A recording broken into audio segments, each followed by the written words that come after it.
Recognition of Rubén Salazar this month and in this year is a remarkable coincidence and a fitting tribute. It is fitting that we are advancing the education of our future journalists and scholars in his name, and that we are joined by so many accomplished journalists that have walked the path that you will soon begin. Yes, the stamp will be issued April 22nd in his honor, but the month of March marks two other anniversaries that are important that I want to mention to set the contextual tone. March 3rd, 1928 marks Salazar's birth and what would have been his 80th birthday. And to that I have been asked several times, what do you think Salazar would have done if he had lived? Of course, I do not know the answer, nor would anyone, but I do think that his career was defined by the times he lived in, as it would have been for any journalist. He would have probably wrote about Watergate and the economy and the national impact of stories in Los Angeles. He may even have gone on to a larger media format or been an owner in what is now Univision or Telemundo, the #1 media in most major cities in America today. I do know that if he were still with us, he would be happy to see his name used in the advancement of education, since in all that we have seen of his writing and his interviews, we find that education was paramount to change. It has inspired me to finish my PhD. Secondly, the month of March marks the 40th anniversary of the Kerner Commission report. For those of you not familiar with it, it was a paramount moment to adjusting the inclusion of minorities in the media. In the mid-1960s in Los Angeles, the Black community rioted in the city's Watts region. President Johnson called for an investigation that is now known as the Kerner Commission report. It said very plainly that when the media does not reflect its communities, they will feel disenfranchised. Thus, the notion of having diversity in the media was brought to light. 20 years later, NAHJ was born, and even though there is not parity in the media, their efforts are visible. Now, with that in mind, I want you to know the man for whom your award, and I'm talking to the students here, it's the professor in me, is the award the name is named after. I have the unique and inevitable task of meeting Rubén Salazar from a perspective few others have known. Through the archive we are assembling at the University of Arizona, I have lived with his story, his words, his thoughts, and talked with those that knew him, who he relied on and who he inspired. I have read through his story files and looked at his handwritten notes on a story or read an incomplete lead he wrote. But most of all, I have come to know the 9-year-old who learned about her father's death from a break in television programming on August 29, 1970. I have come to talk to the 8-year-old daughter he left and a sister that mourns him, as they all do. Remembering every August 29th is just not an anniversary story for the local news, particularly in Los Angeles. It is a painful memory of a great personal loss. Luce McFarland lives in Tucson, now barely able to speak, but invariably able to feel emotion at the memory of her brother. For years, she dressed in the same dress she last saw him in and would make her way to a nearby church on Tucson's east side to say a prayer. She has surrounded herself with a memory of a boy, a friend, a college-bound young man, and a journalist. The last 2 years, I've had the privilege to take her to church on August 29th and sit next to her as she cried passionately for her loss and her loneliness. I learned what had motivated Salazar to become a journalist.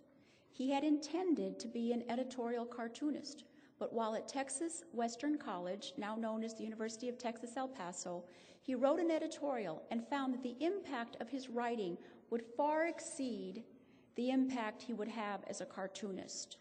The story was about the college football team refusing to play a visiting team that had blacks. On August 29th last year, I called just to see how Lisa Salazar Johnson was doing. Their ritual had become mine. I knew a father and a brother that had been torn from their lives. Lisa and Stephanie longed for a father to introduce their children to be near them at graduations and special days, and in telling the story to you about who Rubén Salazar was and what he means today, I say so in complete respect of his family. It is their hope that Rubén Salazar be recognized for how he lived and the extent of his journalism career. Most will always associate his name with his death and his instant status of martyr to the Chicano movement. As you have heard tonight, he was at the Los Angeles Times in top positions, shoulder to shoulder with then publisher and owner Otis Chandler. He interviewed presidents and presidential hopefuls. He introduced California and the nation to Cesar Chavez.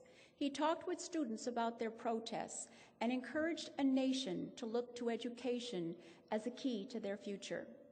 He was the author of Stranger in One's Land, a report on a U.S. Commission on Civil Rights hearing in Texas, published in 1970, months before his death.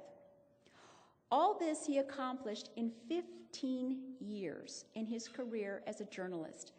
11 were with the LA Times. In journalism, however, he preceded many of us, and in doing so, held the bar very high. His career opened doors that would make it easier for the next journalist, the next woman, and the next minority to walk through. I could speak for hours and document Salazar's life, but for tonight I've been asked to speak to the efforts behind the stamp. My goal in asking the U.S. Postal Service to name a stamp after Rubén Salazar was to bring to light the many contributions Latinos have made to the history of this nation. As a journalist, it seemed right to have the first stamp I propose to be that of the most respected journalist that lived, and he was Latino. He had inspired my mentors in Los Angeles, like Frank Del Lomo, who you saw up here, and thus inspired me. But I didn't know much more about him than the abbreviated version like you saw on the screen. My task was to assemble the strongest proposal package possible. It actually weighed 10 pounds when I mailed it to the Postal Service. I think it was the largest they'd ever seen. But it included the signatures of the U.S. Hispanic Caucus, LULAC, the National Council de la Raza, CCNMA, the U.S. Hispanic Chamber of Commerce, and of course, the National Association of Hispanic Journalists. And I was thrilled the day we learned that we had been successful. This morning I was contacted by a high official of the U.S. Postal Service from Washington who recognized the importance of Salazar and our work, and it was a very important moment for me. Actually, I did invite someone from the U.S. Postal Service to join us, and I don't know if they were able to make it. Did they make it? Okay, but thank you. Tonight I look to you, the students. Where are you? Where are the students? Fantastic. Who have earned these scholarships, and I congratulate you. Your challenges are no greater than the ones we faced. You will have to work harder than anyone in the newsroom to succeed. You face a different kind of challenge, but from challenge, you develop opportunity. Your challenge is to enter an industry that is undergoing great change. Hundreds of journalists are being laid off. Consider a career in a dying industry because it is not dying. It is changing. Don't let anyone tell you that this industry is dying.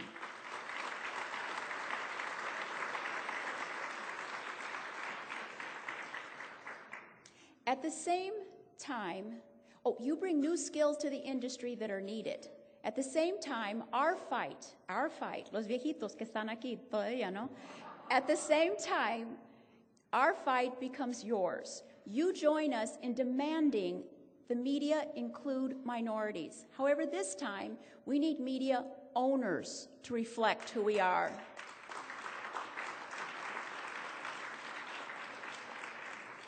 On your resumes, always include this award and be proud of it because it reflects the life of a great man and the struggle of so many journalists that were ahead of you. And finally, I want to thank the U.S. Postal Service for the opportunity to include a stamp on the page of American journalists. I want to thank the family in allowing me the privilege of your friendship and your trust. And I want to thank NAHJ for the opportunity to join you tonight. And starting April 22nd, buy stamps.